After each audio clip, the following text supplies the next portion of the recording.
Iniciando mais um dia do nosso estudo, nós vamos dar continuidade ao estudo do livro Depois da Morte, de Leon Denis. Nós vamos entrar no capítulo 27, Charlatanismo e Venalidade, e depois passaremos para o item número 28, Utilidade dos Estudos Psicológicos. Então, terminando aqui essa sessão do mundo invisível, vamos entrar depois numa outra sessão a partir da semana que vem. Já, Silvia, que beleza, né? Olha, Wagner, a gente está com um problema sério aqui em São Paulo. Para vocês que estão vendo de longe, pode parecer sim, só um probleminha, né? Mas para nós aqui está sendo uma expectativa meio dramática com relação a essa coisa da falta de água, né? Mas vamos aguardar, logo chega a época da chuva também e aí vem os estragos da chuva, né? Que em São Paulo é sempre assim, é sempre 8 ou 80. Mas vamos lá, faz parte. Vamos lá para o nosso boletim da Sociedade Parisiense de Estudos Espíritas. Sexta-feira, 30 de setembro de 1859, sessão geral. Lembrando que nós, se vocês observarem, nós temos de vez em quando sessões particulares e sessões gerais na sociedade, né? Então isso mostra para qual público está direcionado, esse estudo, ou estão direcionados esses estudos, né? Então nesse caso nós temos aqui uma sessão geral e veremos aqui uma pequena característica diferente daquela que é a sessão particular, dos assuntos que são tratados, da rotina e tudo mais. Então vamos lá. Primeira coisa, a leitura da ata da sessão do dia 23 de setembro. A apresentação do Sr. S., negociante, cavaleiro da Legião de Honra como membro titular. Adiamento da admissão para a próxima sessão particular. Aqui a gente já vê um detalhe, né, que no caso a avaliação daqueles que são apresentados como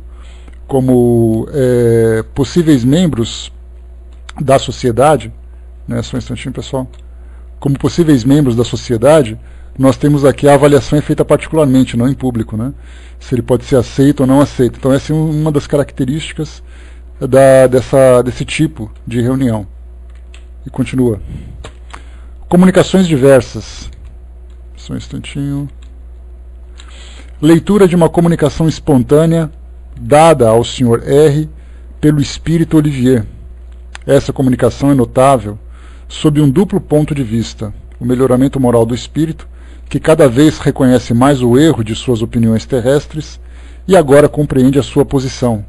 Em segundo lugar, o fato de sua próxima reencarnação, cujos efeitos começa a sentir por um princípio de perturbação, confirma a teoria que foi dada sobre a maneira pela qual se opera esse fenômeno, bem como a fase que precede a reencarnação propriamente dita.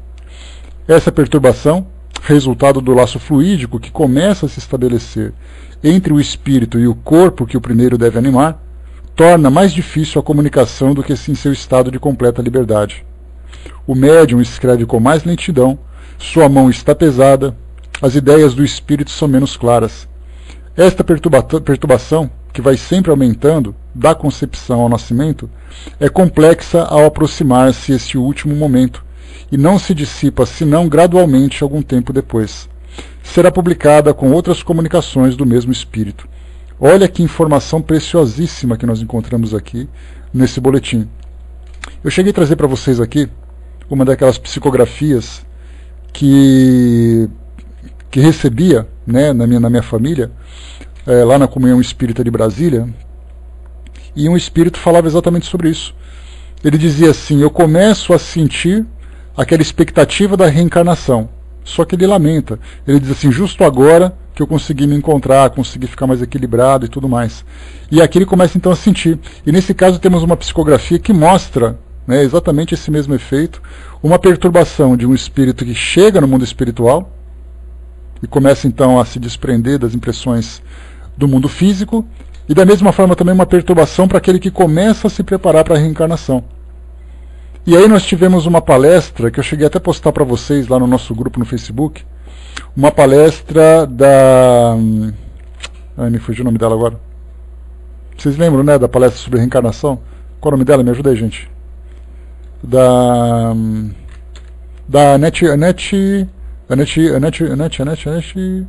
qual é o sobrenome dela mesmo? Anete Guimarães, isso. Então a Nete Guimarães falava exatamente sobre essa questão da reencarnação. Ela apresentava ali algumas informações da psicologia, já que ela é psicóloga, da ciência também, falando sobre, né, o efeito da reencarnação sobre o espírito durante essa fase da gestação e também nesse período daqueles anos iniciais. Então isso a gente vê que Kardec também observou isso, não apenas trazendo uma informação, dizendo que a reencarnação traz alguma coisa, né, provoca algum efeito sobre o espírito, mas vemos aqui também uma declaração de um espírito que demonstra isso. Então, para quem quiser depois acompanhar, é só procurar então na Revista Espírita de 1859 a psicografia do Espírito Olivier, que ele fala exatamente sobre essas impressões se preparando para a reencarnação. Uma informação muito importante para nós e a título de estudos. Segunda informação das comunicações diversas. História de manifestação física espontânea, ocorrida ultimamente em Paris, numa casa do subúrbio de Saint-Germain, e relatada pelo Sr. R. Um piano tocou sozinho durante vários dias seguidos, sem que ninguém o manejasse. Todas as precauções foram tomadas para garantir que o fenômeno não era devido a nenhuma causa acidental. Interrogado a respeito, pensou um sacerdote que poderia tratar-se de uma alma penada, reclamando assistência e desejando comunicar-se. Né? Então ali, como acontece nessa questão da alma penada, que é a visão que a igreja tem, quando se fala alma penada, é uma alma que está passando por uma pena, por uma punição. E aí nós temos na atualidade, lá no Museu das Almas do Purgatório, na Itália, onde nós temos ali vários tipos de manifestações físicas, marcadas através principalmente de marcas de queimado, né? A Aninha, né, nossa amiga lá da Itália, esteve lá, tirou várias fotos, me mandou muito legais, né, eu tenho aqui no meu arquivo, todas essas fotos, né, de quadros, de Bíblia, de roupas, com marcas de queimado. E segundo a visão da igreja, essas manifestações são de espíritos que desejam preces para aliviar seu sofrimento no purgatório. Daí então o próprio nome, né, Museu das Almas do Purgatório. E aqui a gente vê que lá naquela época de Kardec, os sacerdotes também pensavam dessa forma. Se um espírito se manifesta, ele é uma alma penada desejando preces ou desejando comunicar-se. E aí começa a entrar em contradição, né, entrar em choque com aqueles dogmas da igreja que fala sobre a impossibilidade dessas comunicações, que Deus não permitiria e coisa e tal. Terceira parte. Assassinato cometido por uma criança de 7 anos e meio, com premeditação e todas as circunstâncias agravantes. Narrado por vários jornais, prova o fato de que nesse menino, o instinto assassino inato não pôde ser desenvolvido nem pela educação, nem pelo meio no qual se encontra, só podendo explicar-se por um estado anterior à atual existência. Interrogado a respeito, São Luís respondeu: o espírito dessa criança está quase no início do período humano. Não tem mais de 2 encarnações na Terra. Antes de sua existência inicial, pertencia às populações mais atrasadas do mundo marítimo. Quis nascer num orbe mais avançado, na esperança de progredir. À pergunta de saber se a educação poderia modificar aquela natureza, ele respondeu: isso é difícil, mas possível.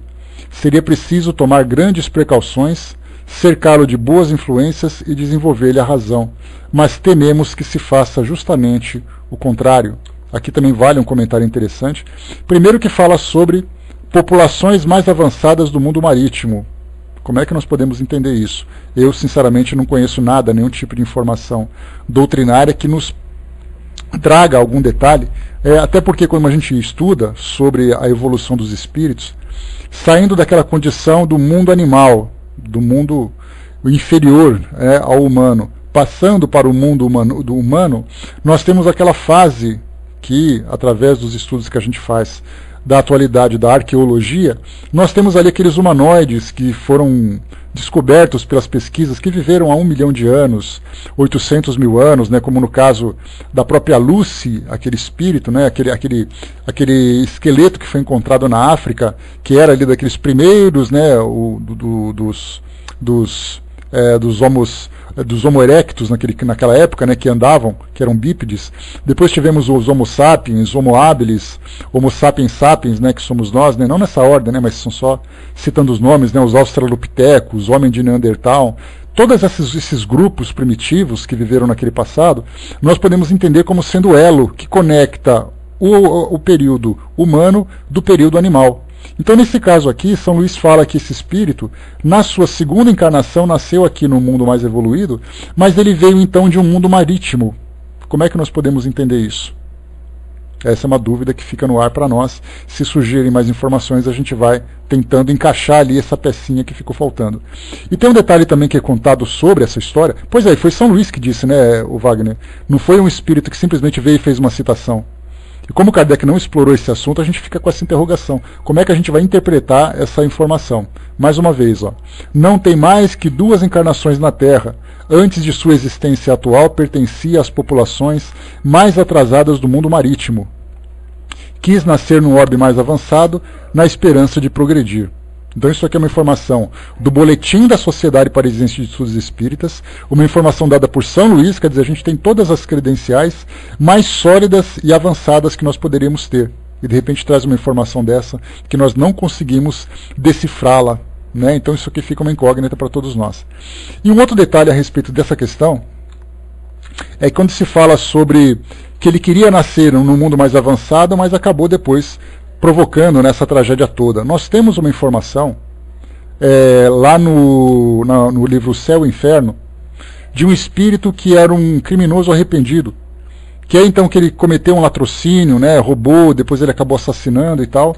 E aí então São Luís, falando sobre isso, sobre essa questão, ele disse que aquele espírito era um recém-chegado no planeta Terra que quis, né, por sua própria ousadia, reencarnar no mundo mais avançado, mas ele acabou fracassando.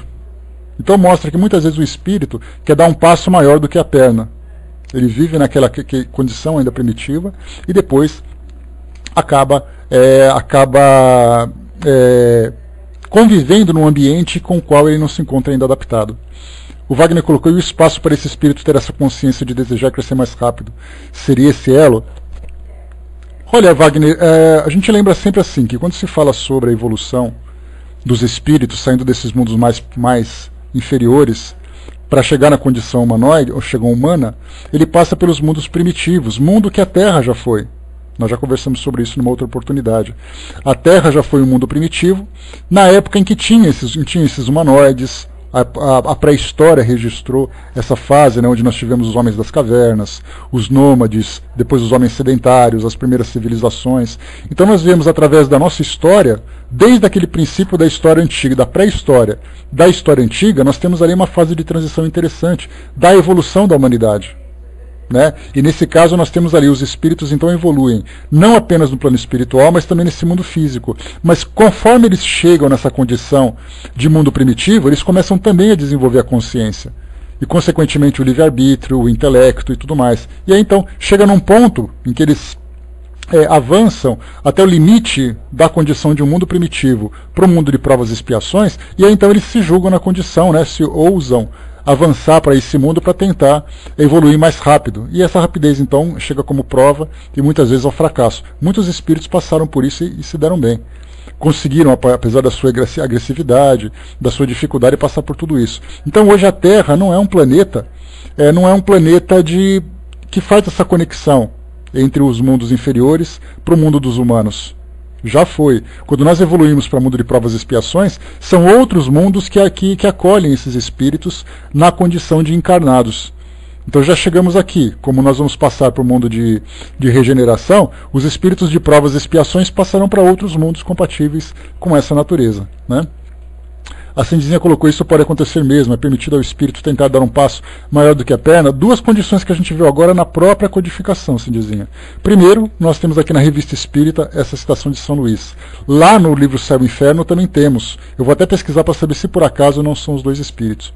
Mas lá, na Revista Espírita, como Kardec fala que é um latrocínio, que foi um ladrão que fez o roubo, fez o assalto e tal, né? Então não é essa aqui, porque essa aqui é uma criança de 7 anos e meio. Então nós temos duas informações na Revista Espírita falando que espíritos tentaram então avançar um pouco mais num degrau evolutivo e foram além daquilo que podiam, e os dois fracassaram nesses relatos que a gente viu aqui, né? É um processo, Michele, está passando já por esse mundo de regeneração. Talvez desde o início do século passado, talvez com a chegada da codificação, esse processo já está acontecendo. Quanto tempo vai demorar, nós não temos data. Não adianta a gente querer especular. Pode demorar mais um século, pode demorar 2 séculos, 3 séculos. De repente nós teremos espíritos aqui com mais 2 ou 3 encarnações até ficarem definitivamente aqui. Então nós não temos informações sobre isso. Sabemos que está acontecendo. Que inclusive o próprio Kardec já previu isso, já falou sobre isso lá no final do livro A Gênese, sobre os espíritos regenerados, né? Sobre os novos espíritos que estarão aqui entre nós. Então, assim como também outras tantas informações. Continuando aqui então, porque a gente não está fazendo um estudo do boletim, é só leitura, mas eu não resisti porque essas informações são muito legais, né? Quarta leitura, vamos lá. Leitura de uma produção de versos escrita por uma jovem que é dotada de mediunidade mecânica. Reconheceu-se que os versos não eram inéditos e haviam sido feitos por um poeta falecido há anos. O estado de instrução do médium, que escreveu um grande número de poesias desse gênero, não permite supor que seja realmente um produto de sua memória, devendo-se concluir que o espírito se manifestou, extraiu os versos das produções já feitas e que são completamente estranhas a médiuns. Vários fatos análogos comprovam que isso é possível, e dentre outros, o de um dos médiuns da sociedade, a quem o espírito ditou uma passagem escrita pelo Sr. Allan Kardec e que não havia ainda, e que ele ainda não havia comunicado a ninguém. Então aqui, nesse caso, Kardec escreveu um texto e o espírito então ditou esse texto de Kardec sem que ele tivesse ainda divulgado a ninguém. Esse detalhe aqui é interessante porque o Chico Xavier passou por essa experiência. Das psicografias que ele fez, que ele trouxe para nós, das poesias, das histórias e tudo mais, ele foi julgado não apenas pela sociedade religiosa e científica, mas também pela sociedade literária, dizendo que ele era um prodígio, que ele tinha uma memória assim espetacular, que ele conseguia, nos intervalos do seu trabalho, a gente não sabe se era da meia-noite às 6, sei lá quando é que ele fazia isso, que ele lia muitos livros, memorizava essas poesias e depois transcrevia, dizendo que era do mundo espiritual. Então ele passou também por esse tipo de julgamento, que na sociedade parisiense também aconteceu. Bem legal isso aí. Estudos, continuando aqui para nós. Evocação do negro que serviu de alimento a seus companheiros durante o naufrágio do navio Le Constant. Olha só. O negro, que era escravo naquela época, naturalmente. O navio Le Constant, que era um navio francês, pelo nome que a gente vê. Durante o naufrágio ele foi então canibalizado e foi evocado para prestar o seu depoimento na sociedade. Se eu achar aqui essa psicografia, com certeza ela será para nós objeto de estudos. Segundo estudo, pesquisas diversas e problemas morais dirigidos a São Luís sobre o fato precedente. Uma discussão estabeleceu-se a respeito, no qual tomaram parte vários membros da sociedade, ou seja, dessa evocação desse ex-escravo. Terceiro, 3 comunicações espontâneas foram obtidas simultaneamente através de 3 médiuns diferentes. A primeira pelo Sr. R, assinada por São Vicente de Paulo. A segunda pelo Sr. CH, assinada por Privat d'Anglemont. E a terceira pela Sra. H, assinada por Carlos IX, que tinha sido monarca naquela época na região da França, antes dela se tornar um país. Quarto item de estudos. Perguntas dirigidas a Carlos IX. Ele promete escrever a história do seu reinado, a exemplo de Luís I. Essas diversas comunicações serão publicadas. Então, está aqui para nós também uma riqueza de informações que merecem os nossos estudos. Veremos se oportunamente, quando a gente chegar naqueles temas livres, eu pego então uma dessas mensagens para a gente fazer a leitura, ocupando um pedaço do nosso trabalho, porque a gente vê que são perguntas extremamente interessantes, com informações ali que são, no mínimo, instigantes para as nossas pesquisas. Muito bem, vamos agora para o nosso estudo. Lemos então aqui o boletim da Sociedade Parisiense de Estudos Espíritas. Amanhã nós leremos então o primeiro boletim do mês de outubro, no dia 7 de outubro de 1859, numa sexta-feira, quando aconteceu aquela reunião. Muito bem, vamos lá. Lembrando sempre, pessoal, que todos os dias agora no início dos nossos trabalhos, nós sempre faremos a leitura dos boletins da Sociedade Parisiense de Estudos Espíritas, publicados na Revista Espírita, para a gente conhecer um pouco da rotina de Kardec, algumas curiosidades que não foram descritas na codificação, como nós conhecemos, mas foram trabalhadas exatamente na Revista Espírita. Então por isso que a gente lembra sempre, né? Ler só os livros da codificação são interessantes, mas se nós pudermos complementar com ilustrações, com exemplos, com experiências relatadas na Revista Espírita, melhor ainda. Vamos lá então, começando aqui o nosso estudo propriamente dito. Nós estamos no livro Depois da Morte, no item número 27. Lemos anteriormente, no nosso último encontro, os perigos do espiritismo, falando sobre as evocações, sobre os problemas de obsessão, né, os problemas de não compreenderem aqueles que tentam, que experimentam a mediunidade, que não compreendem, né, as questões morais que envolvem, né, a mediunidade.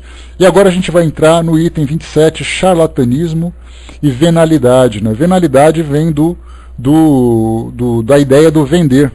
Né? Então você pode não apenas ser um charlatão, simulando uma mediunidade, ou como você pode, mesmo sendo médium, vender a sua mediunidade, como a gente vê nos casos de cura, de psicografias, de consultas espirituais. Vamos ver aqui então o que Leon Denis fala sobre isso.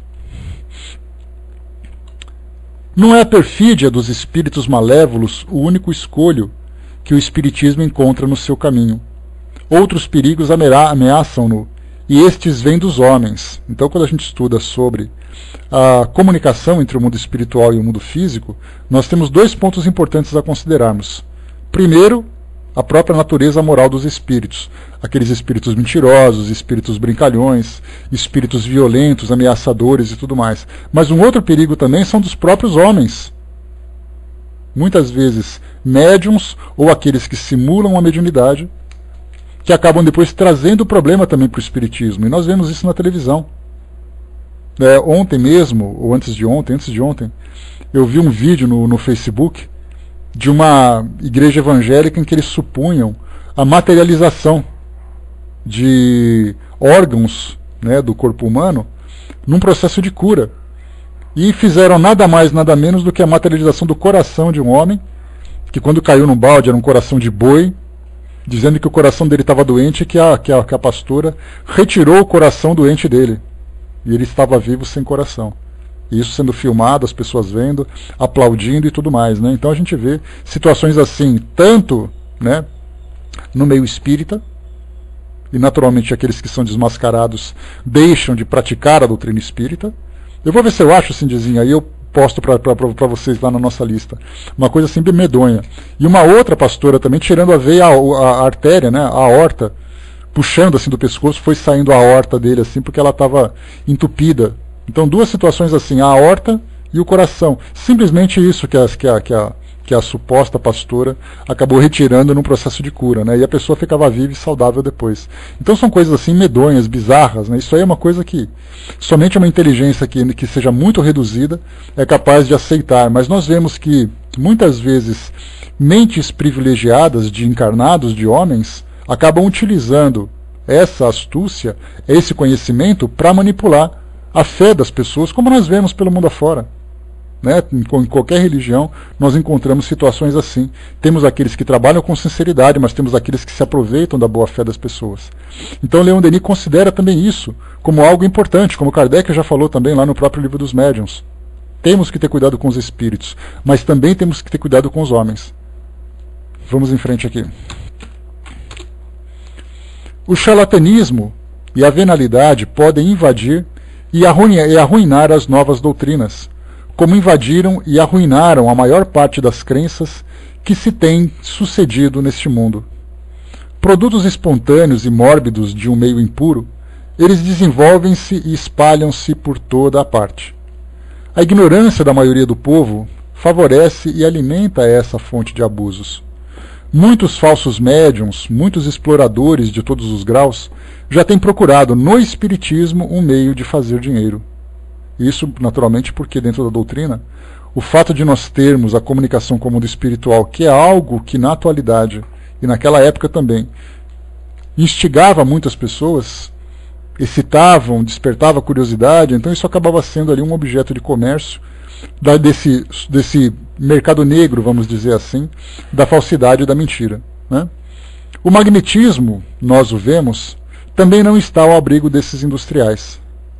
E talvez daí se derive uma das causas que por tanto tempo afastaram os sábios dos estudos dos fenômenos, né? Então, quando se fala em magnetismo, a gente lembra que magnetizadores eram aqueles terapeutas complementares que trabalhavam paralelamente à medicina para oferecer uma opção de cura para aqueles que apresentavam uma doença incurável ou não tinham condições de se submeter a um tratamento que era muito caro e tudo mais.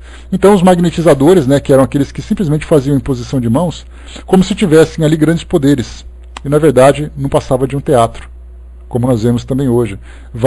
As pessoas vão a muitos benzedores e benzedeiras também. Bom dia, Andréia. Benzedores e benzedeiras, né, para poder obter uma cura, e na verdade ali é só simplesmente um teatro que a pessoa acaba vivenciando, e não simplesmente a aplicação de fato daquele processo de fé que é a mediunidade de cura. E continua. Mas deve-se compreender que a existência de produtos falsificados não confere a ninguém o direito de negar os produtos naturais. E isso o próprio Kardec falou também sobre isso, né? O fato de você encontrar alguém que prega a mentira não significa que não tenhamos aqueles que de fato falam sobre a verdade. Mas como a nossa sociedade é muito sensível, e sempre foi, naquele passado era, e no nosso presente também é, e no futuro também será, nós teremos aqueles que, obtendo, né, informações sobre alguém que provoca, né, ou alguém que abusa da boa-fé das pessoas, todos os demais são também condenados da mesma forma, mesmo aqueles que são os mais sinceros. Inclusive fazendo comparações, né? Dizendo assim, olha, eu li no jornal, lá na minha cidade tinha alguém que fazia tal coisa. Que é o caso que eu trouxe para vocês dessa suposta pastora que fez essa cura miraculosa, absurda, né? Aí então nós encontramos uma outra pastora, uma outra líder religiosa, que de fato tem ali, né, a mediunidade de cura, que eles chamam dom de cura, o dom do Espírito Santo, seja qual for a denominação que se tenha, e de fato isso é verdadeiro. E aí então, como nós vimos um vídeo na internet que mostra alguém que praticou esse tipo de ato de charlatanismo, nós vamos acreditar que todos os demais também fazem a mesma coisa. E não é assim. Nós temos que ter aquela frieza, aquela sensibilidade de fazermos um julgamento correto, analisando com boa fé todos os fatos. Então todos são sinceros até que se prove o contrário. E não aquilo que todo mundo pensa, todo mundo é criminoso, até que se prove o contrário, né? Então todos nós temos sempre que partir desse princípio. Vamos analisar com boa fé, analisar com sinceridade, e dali tirarmos as conclusões sem esse sentimento passional, né, de julgarmos situações que são tão graves no sentido da aplicação da ciência, do conhecimento, da lógica, e envolvemos as nossas paixões colocando simpatias e antipatias como sendo ali a nossa grande lente de aumento, né? Então olhamos ali uma determinada religião, um determinado líder religioso, e já pensamos assim, se ele é daquela religião ele não presta. Isso na verdade é um preconceito. Então temos que ter muito cuidado nesses nossos julgamentos. E continuando. Por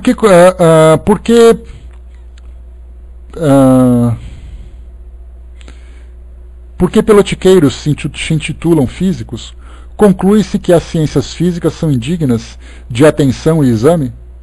A fraude e a mentira são consequências inevitáveis da inferioridade das sociedades humanas. Sempre à espreita das ocasiões de viverem à custa da credulidade, eles se insinuam por toda parte, nodoam as melhores causas, prometem os mais sagrados princípios. Inteiramente de temer é essa tendência de alguns para mercadejarem com a mediunidade, para criarem em si uma situação material com o auxílio das faculdades reais, mas de caráter variável. Aqui a gente já fala daqueles que têm conhecimento da mediunidade, conhecem o seu potencial, mas acabam depois mercantilizando aquilo que possuem. E continua. Sendo a produção dos fenômenos devida à ação livre dos espíritos, não se poderia contar com uma intervenção permanente e regular de sua parte. Espíritos elevados não se poderiam prestar a fins interesseiros e, ao menos que se deve temer, é o caso, em tal caso, é cair sob a influência dos espíritos frívolos e gracejadores. Na ausência de fenômenos reais, tendência fatal impelirá o médium retribuído a simulá-los. Né? Então, lembrando que hoje nós não vemos tanto isso, espetáculos envolvendo a mediunidade. Hoje nós temos ali a aplicação da mediunidade direcionada para algo mais efetivo. Né? Então você vai ao médium ou para obter uma cura, ou para obter uma psicografia, ou uma orientação espiritual e tudo mais. Naquela época também tínhamos isso, só que naquela época havia também aqueles médiums que provocavam efeitos físicos e faziam isso em teatro, em apresentações particulares, como era o caso, por exemplo, do Daniel Douglas Home, grande médium de efeitos físicos que vivia às custas de espetáculo. Kardec, ele foi contemporâneo de Kardec. Kardec relata que teve contato com ele, assim, mas ele não era um colaborador do espiritismo. Ele era apenas um objeto de estudos. Então ele vivia muito na Inglaterra, nos Estados Unidos, em outros países da Europa. Então ele ficava na casa de pessoas que eram nobres, que patrocinavam as suas viagens e a sua estadia para promoverem esses espetáculos. E isso tem publicados em livros. Eu tenho um livro muito interessante que foi publicado nos Estados Unidos, né, e traduzido aqui pela editora Abril, que fala sobre esses grandes médiuns e conta um pouco da história dele. Que ele estava na casa de um casal da nobreza europeia, e ali naquela reunião particular ele provocava materialização, e eram fenômenos reais. Né? Então, materialização, fenômenos de transporte, de desmaterialização, objetos, instrumentos musicais tocando sozinho, fenômeno de voz direta, aquela voz que fala dentro do ambiente para todo mundo ouvir, não é algo da audiência, né, mas é algo realmente presente no ambiente, enfim, tantos outros. E aí, então, na época, a crítica que se fazia é que ele era alguém que não recebia pagamentos. Então, a princípio, ele não cobrava por aquilo que ele fazia, mas ele era patrocinado nas suas viagens, ganhava presentes e tudo mais. Ele acabava sofrendo grandes críticas da sociedade, e ele tinha aqueles perseguidores, aqueles que faziam de tudo para desmascará-lo, como a gente vê hoje nos filmes, né? Temos aqueles que se destacam de alguma forma, e sempre tem aquele que está atrás tentando encontrar ali uma simulação, uma fraude, para desmascará-lo publicamente. Muitas pessoas iam a jornais e falavam sobre ele, sobre o trabalho que ele fazia. Então, naquela época, nós tínhamos também os teatros. E como eu já falei para vocês, aqueles filmes, O Grande Truque e o outro é o... Me fugiu o nome. Bom, é um filme com o Edward Norton, o Ilusionista, obrigado. Então nós temos ali tanto o Ilusionista como o Grande Truque, são filmes que falam de magias, de espetáculos e tal, né? Mas isso era realmente teatro. A grande dúvida que eles tinham era como aquele ilusionista promovia ou provocava aquele efeito. Mas nós temos também ali situações em que eles utilizavam o ilusionista e o grande truque. Um é com o Hugh Grant, né, que é o nosso... Hugh Grant não, é o Wolverine, lá esqueci o nome dele. Minha memória está péssima hoje. Então, tanto ali o Wolverine como o Edward Norton são dois atores que protagonizam esses filmes, dentre outros, né? Então, assim, no meio desses espetáculos, eles inserem também fenômenos espirituais, como um espírito que se materializa. Não, o Rodin nem tanto. O Rodin eram truques mesmo, Tucci. No caso desses dois filmes, eles eram ilusionistas. Né? O Rodin ele gostava de fazer, por exemplo, se amarrar e tentar desamarrar, né? Aquele clássico truque que ele fazia de se amarrar numa camisa de força e cair dentro de um aquário e depois se desamarrar e coisa e tal. Então era realmente ali esse era um bom prestidigitador, mas esse no caso, as espadas, a mesma coisa também. Mas no caso desses dois filmes, eles faziam com projeção, ou mesmo insinuavam que era um efeito físico verdadeiro ou uma materialização verdadeira. A mesma coisa também. Então, se vocês puderem assistir esses filmes, observando esses detalhes, né, do uso da mediunidade como parte de um espetáculo, isso era muito comum naquela época. Então hoje nós não temos assim alguém que fala assim, olha, eu vou fazer tal coisa. Hoje os ilusionistas avisam, olha, eu sou um ilusionista e eu vou te divertir. Naquela época ele falava, eu sou um ilusionista e eu sou capaz de tudo e eu vou te impressionar de verdade. Né? Vamos lá então. Continuando para nós. Introduzir nessa ordem de ideias a questão do dinheiro é comprometer-lhes o valor moral. O amor do ouro corrompe os mais sublimes ensinos. O catolicismo perdeu sua autoridade sobre as almas desde que os discípulos do Evangelho se converteram em sectários, né, de Plutão.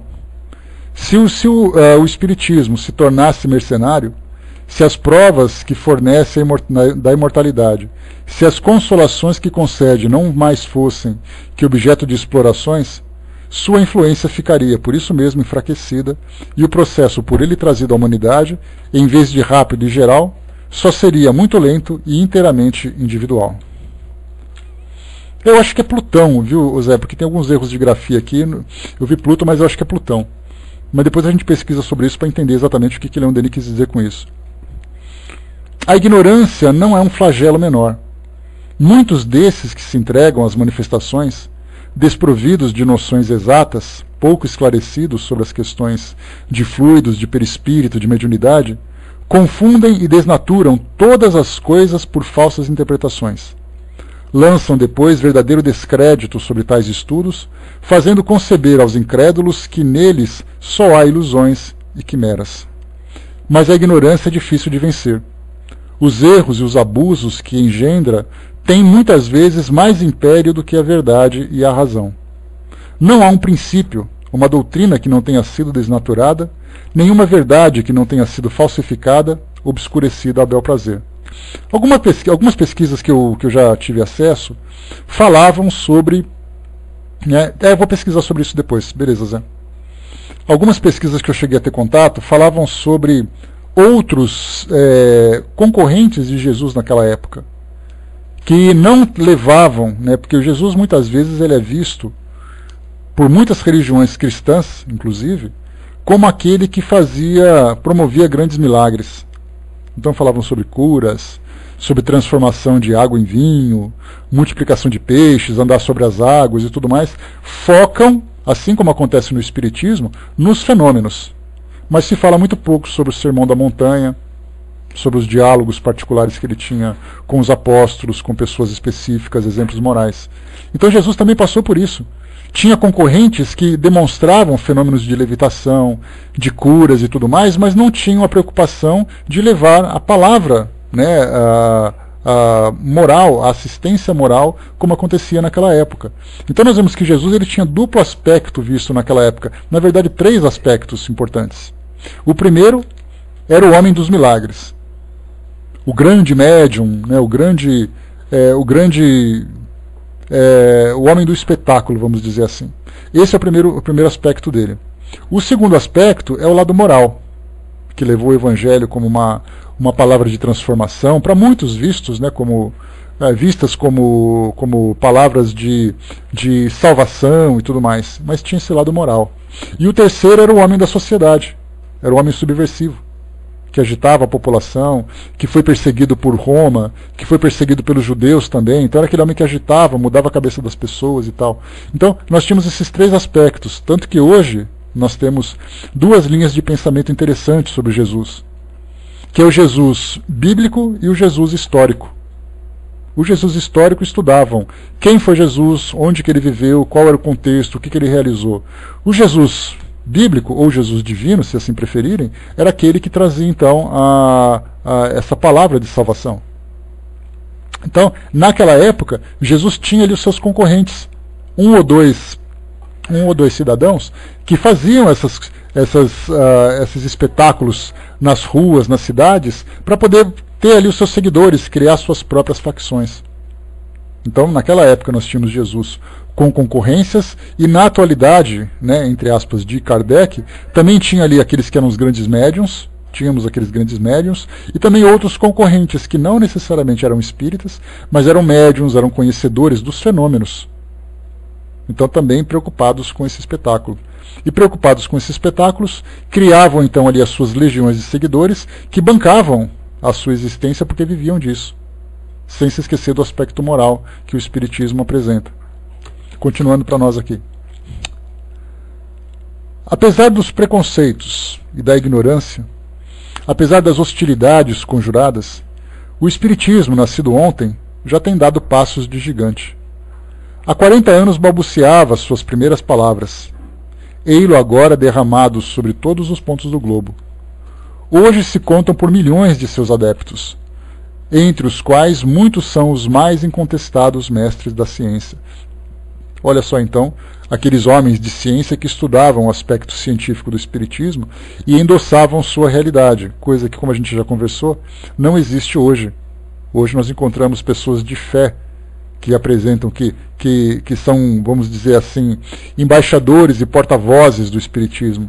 Naquela época eram homens de ciência, mestres da ciência, reconhecidos nacionalmente, internacionalmente e pelas academias também, né? Tais processos denotam uma vitalidade sem precedentes, e diante de fatos tão evidentes, não é mais possível a ignorância.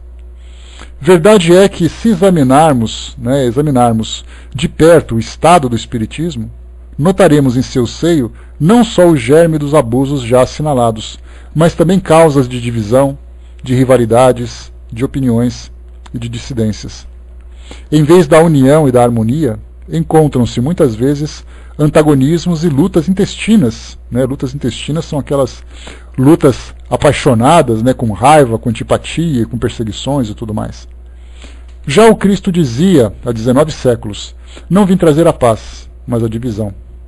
Assim tem sempre sucedido neste mundo. Ao contato das fraquezas humanas, qualquer ensino se torna em origem de disputas e de conflitos. Isso é coisa que a gente tem até hoje, não são mais aquelas disputas calorosas, como no passado, onde nós tínhamos ali grupos que tentavam apresentar ali um título de propriedade sobre o espiritismo, que nós somos mais espíritas que vocês, porque nós fazemos isso, vocês fazem aquilo. Kardec falou sobre isso lá no final do Livro dos Médiuns, sobre as disputas de instituições. Algumas instituições focavam seu trabalho nas pesquisas dos fenômenos, outros focavam no estudo do Evangelho. E aí sim, então, muitas vezes, uma se colocava como mais legítima do que a outra. Não, o que você faz é o igrejismo, o que eu faço é ciência espírita. E o outro diz, o que você está fazendo é ciência do mundo, nós fazemos a verdadeira pregação do Evangelho. E assim, aquele bate-boca interminável, como acontece hoje também, como eu falei para vocês, menos intenso do que acontecia no passado, mas ainda nós temos casas espíritas que trazem características e perfis específicos para um determinado tipo de trabalho, um centro espírita que se dedica à ação social, um outro que se dedica à cura, o outro que se dedica à psicografia, o outro que se dedica a outro tipo de área de atuação, vamos dizer assim, ao estudo, por exemplo. E aí então começa, olha, meu centro espírita é muito grande porque ele atende 50 mil pessoas por mês dando cesta básica. E o outro vai dar aquela carteirada, mas no meu caso, nós fazemos curas espirituais de 80 mil pessoas por ano. E aí começam então aquelas disputas estatísticas para saber quem é mais, quem é menos. Sendo que, na verdade, a doutrina espírita se sustenta principalmente no seu aspecto consolador de todas as formas. Até mesmo na ciência espírita, nas pesquisas, serve definitivamente para levar ao convencimento às pessoas que ainda têm dúvidas. E como Emmanuel nos lembra, a maior caridade que se pode fazer pelo espiritismo é a sua própria divulgação. Então, todo tipo de trabalho que é feito voltado para essa divulgação, para fazer com que o espiritismo seja difundido, seja compreendido por todas as pessoas e seja útil também de alguma forma, ele tem a sua validade. Mas nós, sustentados pelos nossos orgulhos, nós sempre procuramos dizer que o nosso trabalho é melhor do que o outro. Que dentro do centro espírita, inclusive, nós temos aquele pessoal que trabalha na biblioteca, e depois nós temos o grupo de médiuns. Aí os médiuns passam de cabeça levantada, com o seu crachá dourado, dizendo que eles são mais importantes do que os funcionários da biblioteca. Que os palestrantes são mais famosos do que as pessoas que trabalham na mediunidade. Que esse é mais importante do que aquele, sem que se darem conta que todos trabalham com o mesmo objetivo de fazer a máquina funcionar. E sem falar, como eu digo para vocês, se você se declara como médium, eu não te dou parabéns, eu te dou bem feito. Porque a mediunidade ela é depurativa, e se você precisa dessa depuração, é porque você é uma pessoa falha. Então, mediunidade não é um privilégio, mediunidade é uma punição para aqueles que são desequilibrados e precisam dessa ferramenta. Se souberem bem utilizar, serão grandes trabalhadores. Sem falar dentro da sala mediúnica, a gente vai restringindo, Andréia? Beijo. A gente vai restringindo dentro dos ambientes de um centro espírita, aí você tem aqueles que fazem psicografias, que se acham mais nobres, né? Afinal de contas, Chico Xavier era um médium de psicografia. Aquele da psicofonia, que era mais assim a tropa de choque, era o pessoal assim mais próximo e tal. Né? Pois é, parabéns para nós, né, Wagner? Pelo menos nesse sentido a gente não deve, a nossa dívida é outra. Nós temos aqueles que dão suporte, aqueles que dão passe, aqueles que travam comunicações, e até mesmo nesse ambiente existe uma disputa velada pelo fato de homens vaidosos, né, pessoas vaidosas, atuarem nesse campo. Você é médium? Sou médium passista. Ah, não, eu sou médium psicógrafo. Eu tive uma psicografia de rei não sei das quantas, do santo não sei da onde, do fulano de tal, e você fica dando passe lá no salão para as pessoas? Sabemos que existe isso, infelizmente. Então temos salas espíritas no Pautalk, nós temos centros espíritas, exatamente, Miriam, tabela de valores mediúnicos. Quem faz mais, quem faz menos, né? Só que na verdade é o Evangelho que conta tudo. É a quantidade de amor que você empenha naquilo que você faz que vai determinar exatamente a eficácia do seu trabalho. Então essa parte do Evangelho, ela deve ser sempre vista em todas as áreas em que se atua.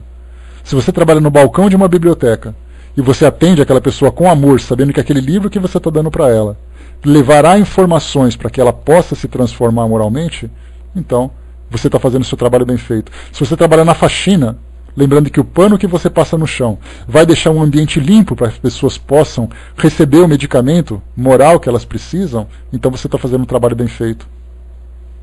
Então, na verdade, o que nós falamos é o quê? Tudo com amor. Esse é o mais importante. O Wagner lembrou aqui, né, no movimento espírita encontramos de tudo. Em todos os lugares, Wagner, onde há pessoas, nós encontramos de tudo. Nós temos padres que disputam fiéis, pastores que disputam fiéis, médiuns que disputam seguidores. Lá nós não temos, lá no Santo Sepulcro, lá no Oriente Médio, na Palestina, onde nós temos ali 2 ou 3 religiões cristãs que disputam posses. Eu estava assistindo a um documentário essa semana falando sobre... Eu nem gosto muito desses títulos, né? Quando eles dizem assim, a verdade sobre a Bíblia. Como se só eles soubessem a verdade e ninguém mais soubesse. Tudo que você precisava saber sobre a Bíblia, né? Como se tudo fosse escondido. Mas enfim, é um documentário do The History Channel que falava sobre algumas verdades, algumas interpretações da Bíblia. E na segunda parte falava sobre exatamente essa região do Oriente Médio, que era Jerusalém. Quem são os donos de Jerusalém, por que eles disputam. E aí falou sobre o Santo Sepulcro. A igreja cristã, a cristã ortodoxa do Oriente, a cristã ocidental, uma outra cristã, em que um ambiente, por incrível que pareça, ele é dividido por setores. E aí foi até engraçado o comentário do repórter, que ele dizia assim, que se você estiver passando o pano no chão, no seu setor, e você passar o pano do chão no setor do outro, você vai ter briga. Porque você invadiu o espaço que é do outro. Você contaminou aquilo que o outro está fazendo. E não raras vezes aparece na televisão, aparecem reportagens desses grupos dando pancada no outro mesmo, literalmente indo às vias de fato. Dentro do Santo Sepulcro. Imagina ali Jesus então rolando, né, na sua cripta, se ele tivesse ali ainda. Né? Então, vemos ali que é uma disputa de orgulho. São os homens que brigam por isso. A Miriam colocou, né, e aí, né, nos pegamos fascinados pelo maravilhoso e não pelo trabalho. E por isso que fala, né, que a doutrina espírita, quando eu falo para vocês que a nossa interpretação da doutrina espírita está muito longe do ideal, que nós estamos engatinhando ainda, conhecendo os fenômenos, convivendo com o impressionismo, convivendo com o status, para depois a gente chegar nessa parte da evangelização propriamente dita. Tanto é assim que nós vemos que o trabalho que o Chico Xavier fazia, de caridade, não sei o quê, era um motivo de crítica dos próprios espíritas. Ah, porque ele fica lá fazendo psicografia, fica lá fazendo caridade. O espiritismo é estudar o livro dos espíritos. Até nisso nós encontramos. Dora de me colocou, né? Seja você a mudança que tanto deseja nos outros. Né? As pessoas não mudam com cobranças, né? Mudam com exemplos. Gandhi foi formidável nesse exemplo, sem dúvida nenhuma. Né? Mas a gente vai aprendendo. O importante é que nós, individualmente, vá absorvendo essa ideia, para que quando nós pisarmos no centro espírita, para quando nós participarmos de qualquer grupo de estudo, entendamos, como o Espírito Verdade já disse, amai-vos eis o primeiro mandamento, instruí-vos eis o segundo. Entendemos que, na verdade, nós estamos convivendo para desenvolver sentimentos. O intelecto nós fazemos isso com facilidade. Já os nossos sentimentos já é uma outra história. Wagner lembrou, né, mas às vezes criticamos os outros, mas esquecendo de nós, espíritas. Né? Daí eu colocar apenas o movimento espírita. Sim, sim. O que interessa para nós é exatamente focar, porque se nós queremos um modelo do mundo, uma amostra do mundo, basta a gente olhar dentro do nosso próprio meio. Não precisamos ver lá fora, não, sem dúvida nenhuma. Né? Então temos aí essa dificuldade para lidar ainda nas questões morais. Mas vamos em frente, que o assunto nosso é outro. Vamos lá. Podemos deplorar esse estado de coisas, mas consolemo-nos em pensar que, a despeito das controvérsias e das rivalidades, a ideia-mãe desenvolve-se e prossegue em sua marcha. Os homens, instrumentos de um dia, passam suas paixões, seus interesses, todas essas coisas fugitivas e vãs desaparecem com eles. Porém, a verdade, a centelha divina que são, transforma-se em iluminar, cresce, sobe incessantemente e, tornando-se astro esplendoroso, inundará um dia com suas luzes esta humanidade hesitante e retardada. Deixa eu só ver aqui quanto que falta. Só falta mais uma página agora para a gente concluir aqui esse nosso raciocínio. Item número 28. Utilidade dos estudos psicológicos, ou seja, a utilidade desses estudos que nós fazemos. Porque eles nada mais são do que estudos psicológicos. Quando nós estudamos sobre o perfil dos espíritos, o que eles pensam, o que eles vivem, os estudiosos da doutrina espírita, os grandes mestres espiritualistas da humanidade, são estudos psicológicos. Então estudarmos fenômenos são interessantes, né? Eles são interessantes. Mas a pergunta é, qual a utilidade dos fenômenos em termos de conduzir as nossas ideias? Nós vemos um fenômeno e depois teremos que tirar as consequências. O que significa esse fenômeno? O que eu posso aprender com ele? Diferentemente do que acontece de um modo geral, em que as pessoas se impressionam muito com os fenômenos.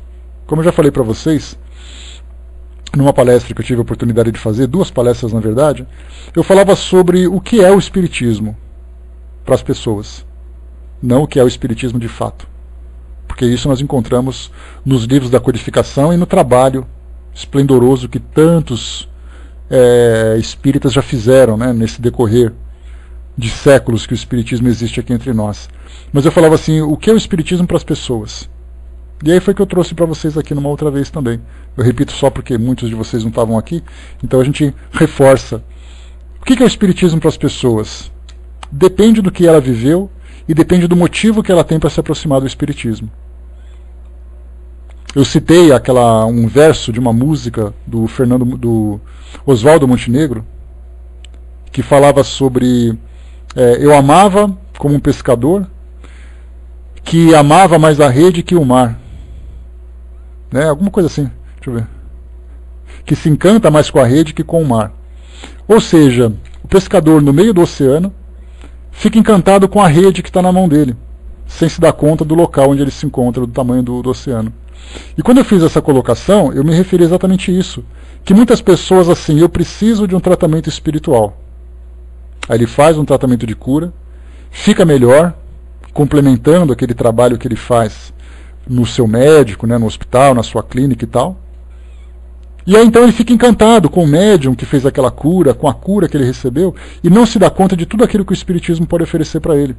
Do oceano de propostas que o espiritismo está ali presente, né, tá oferecendo. Quando nós vemos ali uma pessoa que teve um ente querido desencarnado, e ele vai a um centro espírita em busca de uma consolação, de uma mensagem, ele recebe a mensagem e fica encantado com a psicografia, sem se dar conta que a psicografia é só uma comunicação que traz um efeito, que abre, né, que traz uma abertura para um conhecimento extremamente amplo sobre a sua própria existência, sobre o universo, sobre a dinâmica da vida e tudo mais. Pessoas que vão na televisão e vê um médium fazendo ali um trabalho de psicografia, um trabalho de psicopictografia, de música espírita. Então ele fica assim, nossa, olha que legal, os espíritos existem porque eles pintaram um quadro. E daí? O que isso significa em termos de filosofia dentro do corpo doutrinário? Muitos de nós nos aproximamos do espiritismo por uma aflição, por uma dificuldade, por uma questão existencial. Poucos, felizmente, né, infelizmente, foram aqueles que se aproximaram por uma evangelização, por uma curiosidade. A maioria se aproxima por um motivo. E esse motivo se torna para ele a rede em que ele fica encantado e se esquece do oceano. Então quando o Leon Denis traz para nós, como o próprio Kardec também traz, né, quando ele fala sobre sobre a Revista Espírita. Deixa eu pegar para vocês aqui, ó, o título da Revista Espírita, quer ver? Ó? Revista Espírita, Jornal de Estudos Psicológicos. Esse é o título da Revista Espírita.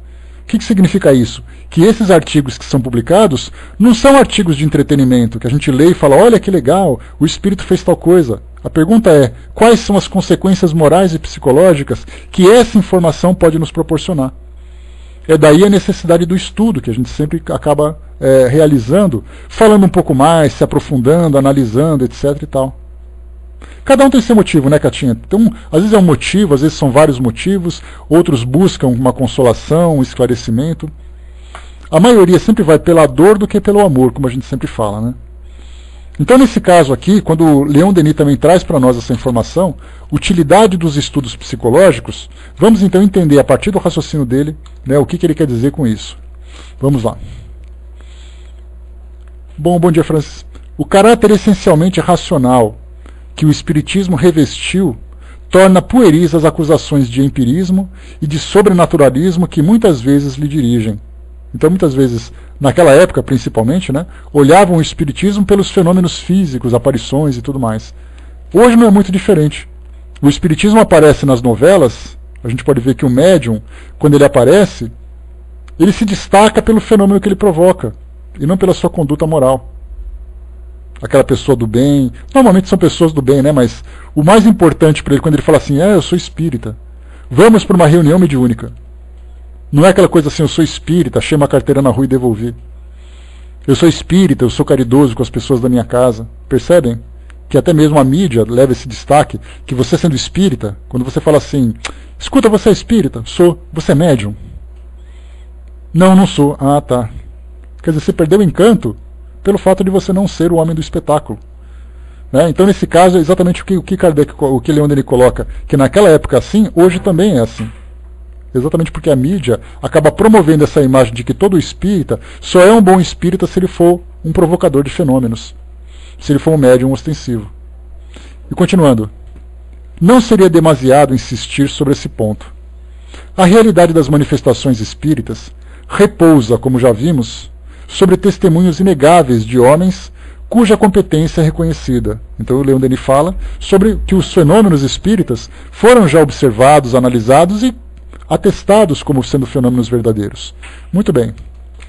Devidamente verificados os efeitos, preciso foi procurar a causa. E, se esses sábios afirmaram havê-la achado na intervenção dos espíritos, é porque a natureza dos fenômenos não permitiu outra explicação plausível. Não se segue daí, porém, que eles devam ser classificados no domínio do sobrenatural, pois nada seria mais contrário ao bom senso. O sobrenatural não existe nem poderia existir. Tudo no universo é regulado por leis, e a gente fala daquelas leis naturais, e não uma lei sobrenatural que vai além do natural. Demonstrar a existência de um fenômeno é colocá-lo na ordem permanentemente das coisas, é submetê-lo à lei natural.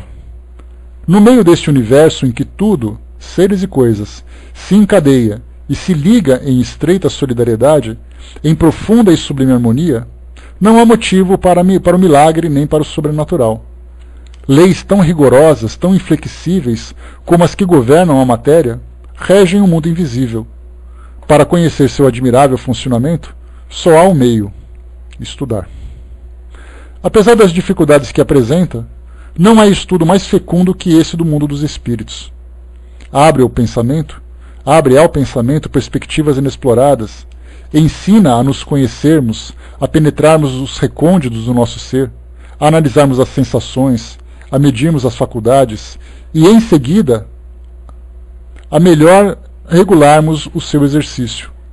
É esta, por excelência, a vida, a ciência da vida da alma, não só em seu estado terrestre, mas também em suas transformações sucessivas através do tempo e do espaço.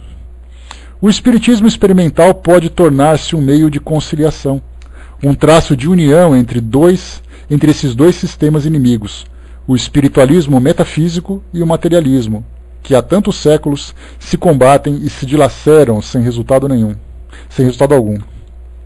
Adota os princípios do primeiro, fazem ambos a luz e fornece-lhes uma base de certeza.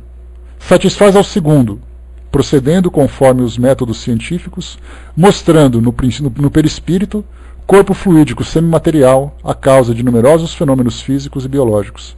Ainda mais, traz a síntese filosófica e a concepção moral de que estava desprovida a ciência, sem as quais ficava esta sem ação sobre a vida social. A ciência, ou antes, as ciências, ocupavam-se principalmente com o estudo parcial e fragmentário da natureza. Os processos da física, da química, da zoologia são imensos, os trabalhos realizados dignos de admiração, mas nenhum deles tem sequência, coesão ou unidade.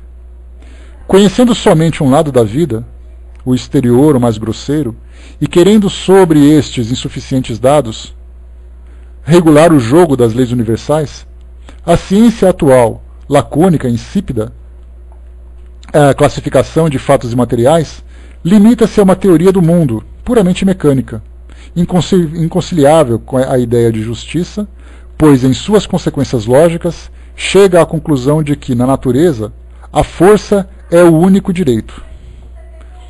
Eis porque a ciência ficou impotente para exercer influência moralizadora e salutar. Exatamente porque a ciência, se nós observarmos, o que nós temos hoje em termos de ciência versus moralidade são os elementos da bioética, por exemplo. Nós temos as áreas da bioquímica, da medicina, da biomedicina, da biologia e tantas outras que aplicam a bioética, da zoologia também, da própria botânica, quando nós temos ali profissionais que têm ali a sua conduta regida por leis, por normas morais. Como é o caso que a gente vê dos transgênicos, se você pode ou não alterar a constituição genética de um alimento, de um animal, que tipo de experiências que você pode fazer com ele. No caso dos seres humanos, obrigado, Cindizinha. No caso dos seres humanos, aborto, eutanásia, alteração genética, engenharia genética, para cura, para poder fazer seleção de embriões, todos esses elementos, essas coisas, esses detalhes. Então eu trouxe para vocês alguns pontos apenas. Mas que nós temos hoje um freio para a ciência que até pouco tempo ela não tinha. Esse dado da bioética é algo recente. Postei hoje, lá no nosso grupo no Facebook, uma notícia em que existe um julgamento na cidade de São Vicente, aqui no litoral de São Paulo, a primeira cidade do país, que era uma capitania, na época da colonização, em que os pais de uma determinada religião não autorizou os médicos a fazerem transfusão de sangue. E uma adolescente de 13 anos veio a desencarnar por falta desse atendimento. E ali então os juízes do Supremo Tribunal de Justiça estão ali deliberando para saber se os pais são responsáveis ou não pelo óbito da jovem. Então nós vemos ali, nessa questão também da sociedade, a bioética, o respeito religioso, etc, etc. Então quando Kardec colocou assim, que eis porque a ciência ficou impotente para exercer influência moralizadora e salutar. Então o que nós vemos nessa questão da bioética é muito mais um impedimento para que a ciência vá além dessa parte da ética do que necessariamente fazer com que a ciência se transforme num instrumento moralizador. A ciência não tem motivo, por exemplo, para dizer se uma pessoa deve ser boa ou não. A questão é, ela é inteligente ou não? Percebem a diferença da coisa? Então, por isso, Leon Denis coloca e realmente ela não tem essa força moralizadora ainda. O Brás colocou até o respeito religioso tem que estar dentro da ética, sim. O doutor Sérgio Felipe, que a gente sempre conhece, espírita, daqui de São Paulo, que é professor da Universidade Federal de São Paulo, do curso de Medicina, ele conseguiu implantar, como eu já comentei com vocês, a cadeira que trata da medicina e espiritualidade, que é uma coisa nova, nem todas as faculdades têm esse curso, têm essa matéria. E qual é o objetivo? Exatamente considerar o elemento espiritual do paciente, no que diz respeito aos seus valores, no que diz respeito às suas crenças, no que diz respeito, na visão do Sérgio Felipe, à realidade do espírito, e não a ciência simplesmente tratar o corpo doente e se esquecer do elemento espiritual. Então isso já é um avanço para a nossa ciência, para a nossa medicina. O Wagner colocou, mas o respeito religioso está acima do respeito da vida. É isso que se está sendo debatido agora, Wagner. Lá 2 juízes estão conversando, né, já apresentaram seu voto. Um foi a favor da escolha dos pais, valorizando a parte da religião, e o outro juiz acabou não considerando e dizendo que os pais seriam responsabilizados por isso. Mas já havia uma deliberação anterior em que os pais, de qualquer forma, estariam inocentados porque o respeito à religião está acima, por incrível que pareça, do respeito à vida. Para nós que temos essa visão nossa, tá, mas a religião deles fala o contrário. Então a gente fala assim, mas a minha religião fala isso, mas a minha religião também traz o bom senso. Na visão deles, a religião também traz isso. E é aí que existe essa confusão de observar o Espiritismo como sendo uma religião e não simplesmente um princípio de valores, não, uma coletânea de valores que moraliza o homem. Então o Espiritismo acaba não tendo voz porque ele é uma religião como outra qualquer, porque é assim que a sociedade acaba então interpretando. Tem juiz que dá sentença autorizando, já vi isso também, Brás. Inclusive, assim, já ambiente, eu trabalhava num ambiente hospitalar, nós tínhamos também aquelas histórias de corredores, né, que muitas vezes era feita uma transfusão sem conhecimento dos pais, para salvar a vida de um paciente. Mas hoje já não é mais assim, porque o pai apresenta ali um diagnóstico, o médico apresenta um diagnóstico. E então, nesse diagnóstico, diz que somente aquilo pode salvar. E aí, de imediato, então, o pai aciona a justiça para impedir que os médicos façam alguma coisa. E se o médico fizer, se o médico fizer, ele é processado por essa questão do respeito religioso. Se ele não fizer, ele tem ali o seu próprio código de ética que também vai dizer que ele devia ter feito alguma coisa. Então a gente está nessa fase da nossa sociedade em que esses debates ainda vão proliferar. Ainda tem muita coisa para acontecer. Nós não conseguimos ainda definir isso tudo. Como eu falei para vocês, essa questão religiosa, aborto, eutanásia, engenharia genética e tantos outros temas dentro da nossa área científica ainda estão em processo de debate. O Código de Bioética que foi publicado foi em 2010, se eu não me engano. Teria que ver a data exatamente, que eu não me recordo agora.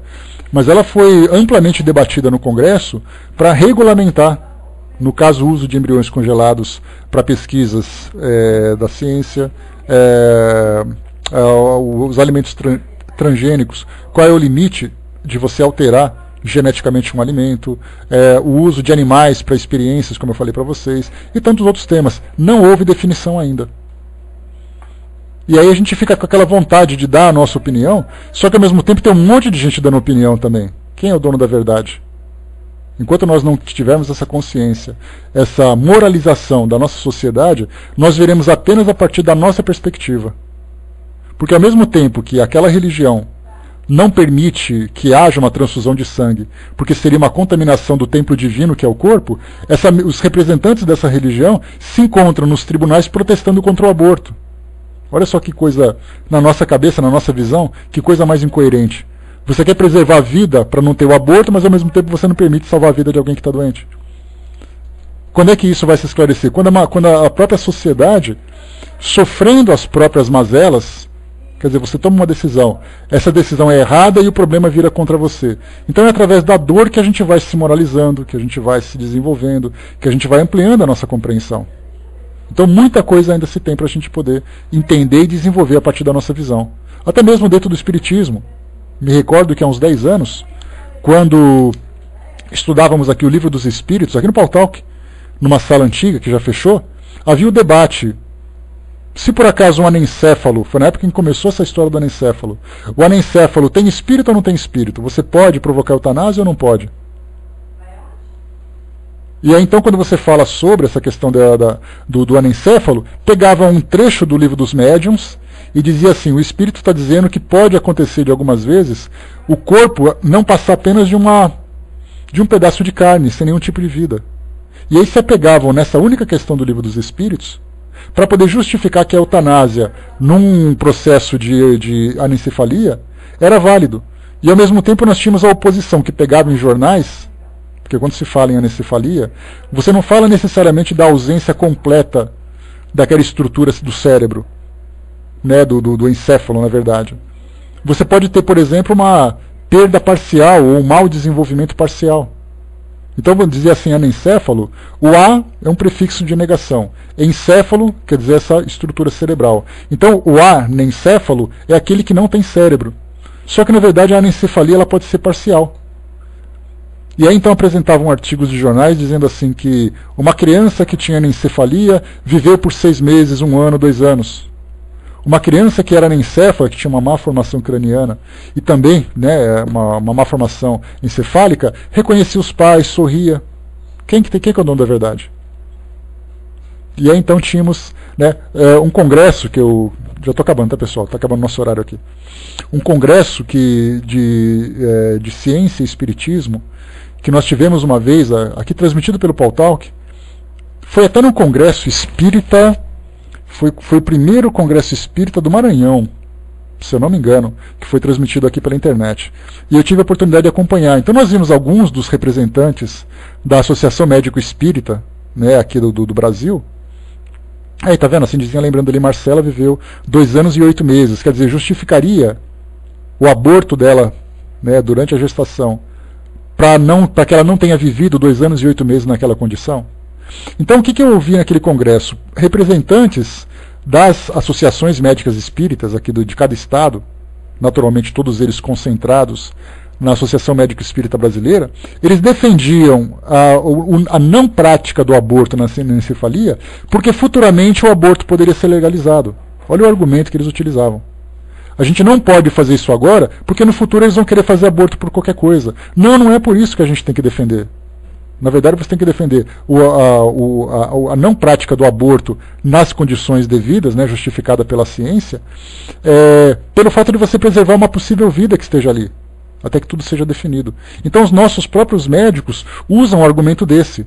Não, você não pode fazer essa coisa feia, porque no futuro vão querer fazer outras coisas feias. Isso lá é argumento para defender uma teoria tão complexa como essa?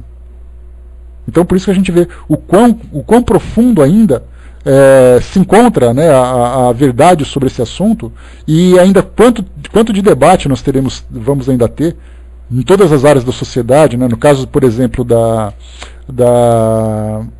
aprovação do Código de Bioética lá no Congresso Nacional. Nós tínhamos na porta representantes da ciência, a doutora Mariana Zatz, que ela é uma geneticista que nasceu em Israel, mas ela vive aqui no Brasil, já fez aqui a sua faculdade de biologia. Ela veio para cá com a faculdade, mas ela fez mestrado, doutorado, pós-doutorado, e ela é hoje uma das grandes pesquisadoras aqui no Brasil que tratam das pesquisas sobre células-tronco para aplicação em doenças degenerativas ou doenças neurológicas. Ela se encontrava no Congresso dando a opinião dela, e lá fora nós tínhamos evangélicos e católicos segurando faixas contra o uso de embriões congelados. Então ficava de um lado a ciência querendo preservar a vida daqueles que têm doença, por outro lado nós temos as religiões querendo preservar a vida daqueles que talvez estejam vivos. Tem um livro muito interessante, eu já cheguei a mencionar, para quem quiser conhecer um pouquinho mais sobre isso, chama Dias Gloriosos, anotem aí que é um livro muito interessante, de Joana de Ângeles, onde ela fala sobre pesquisas genéticas, transplante de órgãos, eutanásia, ela aborda tudo isso. É um livro pequenininho, Dias Gloriosos, um livro muito legal. Como ele é assim um livro que já tem mais ou menos uns 10, 15 anos, muita coisa já rolou de lá para cá, mas a base que Joana de Ângeles traz, falando sobre essa visão espiritual dessas questões polêmicas da nossa sociedade, já é um começo a estudar lá atrás. Né? Então os Dias Gloriosos que viriam desde aquela época, trazendo novas propostas, novas soluções, novas formas de preservar a vida, né, de também respeitar o espírito, e assim as coisas vão se desenvolvendo. Bastante coisa para a gente poder tratar. Né? Deixa eu ver aqui quanto que falta. Está acabando já, rapidinho. Então aqui, né, eis porque a ciência ficou impotente para exercer influência moralizadora e salutar. Privada até aqui de qualquer ponto de vista sintético, ela não havia podido fazer jorrar dos seus trabalhos acumulados essa concepção superior da vida, que deve fixar os destinos do homem, traçar seus deveres e fornecer-lhe um princípio de melhoramento individual e social. Então a ciência não tem essa preocupação de vida futura, da vida social lá no começo. Então é a própria sociedade que vai restringindo né, aquilo que pode ser feito, aquilo que não pode. Eu me recordo mais ou menos há uns 25 anos, em que eu fazia um trabalho de reabilitação no Sara Kubitschek, em Brasília, um grande centro na época, né, de reabilitação, e ali havia um debate muito interessante de pessoas que portavam deficiências físicas irem para Cuba, porque na época Cuba fazia experiências que não tinham restrições éticas. Então era o uso de células-tronco, eram cirurgias experimentais, drogas, etc. Então tinha gente vendendo carro, vendendo casa, para poder passar uma temporada em Cuba para fazer não é só o processo de reabilitação física, mas também submeter-se a essas cirurgias. Na China a mesma coisa, conheci pessoas que faziam arrecadação, né? Pois é, Brás, faziam assim campanhas de arrecadação de amigos que juntavam ali 100 mil reais, 200 mil reais para passar uma temporada na China, porque lá tinha médicos, né? Havia médicos ali que faziam tratamentos que não precisavam de nenhum tipo de regra, mas eram tratamentos que valiam a pena. E aí houve a necessidade do Conselho Federal de Medicina aqui no Brasil se manifestar, dizendo que todos aqueles experimentos não têm endosso científico. Não é só uma questão de ética, é uma questão de endosso científico. Funciona ou não funciona? Os abortos na China são coisas assim pavorosas, porque lá a legislação permite isso. E esses fetos abortados eram usados para essas pesquisas. E muita gente do mundo todo ia para lá. Então Cuba fazia alguma coisa, China fazia outra coisa. Aqui no Brasil a lei também estava tentando permitir alguma liberdade para a ciência, para que ela pudesse fazer algumas pesquisas. Porque a justificativa era, enquanto esses países avançam nas pesquisas, nós estamos paralisados porque a nossa lei não permite. Ou seja, estavam querendo, na verdade, uma liberdade para fazer experimentos que poderiam, dentro da visão de alguns segmentos da ciência, violar o código de ética. E foi então que foi votado esse código de bioética, que foi uma comemoração, por um lado para a ciência, que teve mais liberdade, por outro lado para as religiões, que conseguiram preservar alguns dos pontos, né, que solicitavam, né, que reivindicavam. Né? Então, a gente vê quanta coisa ainda tem para poder conversar. Vamos lá para a gente fechar essa parte aqui então. Essa concepção nova, que coordena os conhecimentos particulares, solidariza seus elementos esparsos e comunica-lhes unidade e harmonia. Essa lei indispensável à vida e ao progresso das sociedades, tudo isso é trazido pelo Espiritismo à ciência, com a síntese filosófica que deve centuplicar o seu poder. Então vemos ali que o Espiritismo tem uma contribuição significativa através do seu aspecto científico e filosófico para ajudar no desenvolvimento da própria ciência e da própria sociedade. É grande a missão do Espiritismo. São incalculáveis as suas consequências morais. Data somente de ontem, entretanto, que tesouros de consolação e esperança já não espalhou pelo mundo. Quantos corações contristados, frios, não aqueceu e reconfortou? Quantos desesperados retidos sobre o declive do suicídio? O ensino dessa doutrina, sendo bem compreendido, pode acalmar as mais vivas aflições, comprimir as mais fogosas paixões, despertar a todos a força da alma e a coragem na adversidade. O Espiritismo é, pois, uma poderosa síntese das leis físicas e morais do universo, e simultaneamente um meio de regeneração e de adiantamento. Infelizmente, pouquíssimas pessoas se interessam por esse estudo. A vida da maioria delas é uma carreira frenética para os bens ilusórios. Apressa-se, receia-se perder o tempo com as coisas que se consideram supérfluas. Perde-se realmente o tempo, entregando-se ao que é passageiro e efêmero, que é exatamente essa vida física, né? Das ilusões, das sensações, dos prazeres. O homem, em sua cegueira, desdenha aquilo que o faria viver feliz, tanto quanto se pode ser neste mundo, satisfazendo o bem e criando em torno de si uma atmosfera de paz e de recolhimento. Inclusive, Brás, não só lendo ele parece que está falando dos dias de hoje, mas parece que Joana de Ângeles se baseia naquilo que ele fala, que parece que eles estão falando a mesma linguagem. Essa preocupação que a doutrina espírita tem em termos de contribuição de conhecimento, de filosofia, para os processos, né, existenciais da nossa sociedade, tão polêmicas, né, e tão ainda obscurecidas pela nossa falta de compreensão e de conhecimento a respeito da vida espiritual. Pessoal, fechando por aqui o nosso estudo de hoje. Então encerramos aqui mais um tema, né? Releiam de novo, né? Ou melhor, releiam, né? Esse texto que nós lemos aqui de Leon Denis.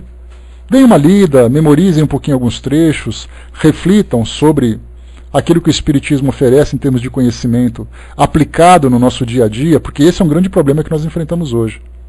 Muitas vezes nós estudamos a doutrina espírita, lendo e conhecendo a doutrina espírita, mas sem utilizá-la, né, como um instrumento transformador da sociedade.